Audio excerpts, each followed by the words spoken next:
দর্শক, এই যে গাছটি, এই গাছটি মনে হয় আমরা গ্রাম থেকে শহর, ছোট থেকে বড়, গরিব থেকে ধনী সবাই আমরা এই গাছটি চিনি। এই গাছটি হচ্ছে পেঁপে গাছ। এই পেঁপে গাছের, এই যে দেখতে পাচ্ছেন, এই পেঁপে গাছে পেঁপে হয়েছে। আর এটি হলো এই পেঁপে গাছের এই ডগার যে পাতা, এই পাতার শুকিয়ে যায় এবং নিচ থেকে ঝরে পড়ে যায়।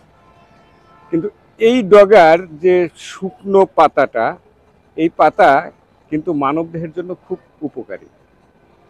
এখন প্রশ্ন আসতে পারে, কিভাবে উপকারী? এই যে পাতা, এই শুকনো পাতাটা ভালো করে শুকিয়ে একে এভাবে চূর্ণ করতে হয়।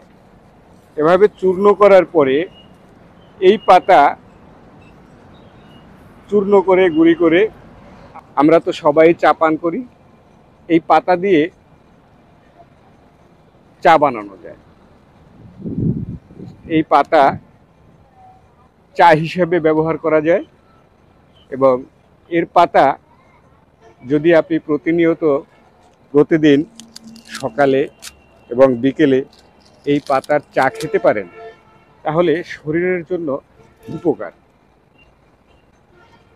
যেমন এই পাতার চা বানিয়ে খেলে বুকের ব্যথা কমে এবং লিভার ফাংশন ভালো থাকে। দ্বিতীয় হচ্ছে, এর আরেকটি গুণ রয়েছে, সেটা হলো এই পাতার চা বানিয়ে খেলে ক্যান্সার রোগের উপকার করে। নতুন করে ক্যান্সারের কোষ তৈরি হয় না। এই পাতার চা বানিয়ে খেলে ক্যান্সার রোগের কোষ ধ্বংস হয়।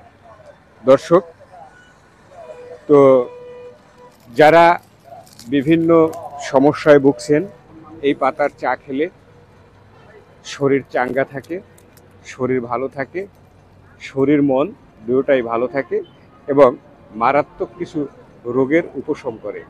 দর্শক, যদি পারেন এই পাতার চা বানিয়ে খাবেন, স্বাস্থ্য সুস্থ থাকবে, ভালো থাকবে। দর্শক, আজকে এ পর্যন্তই। দেখা হবে পরবর্তী কোনো ভিডিওতে। ততক্ষণ আপনারা ভালো থাকুন, সুস্থ থাকুন এবং ভিডিওটি শেয়ার করে, লাইক করে ছড়িয়ে দিন সবার মাঝে, যাতে সবাই উপকৃত হয়।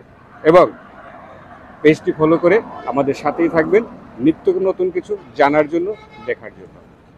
ধন্যবাদ।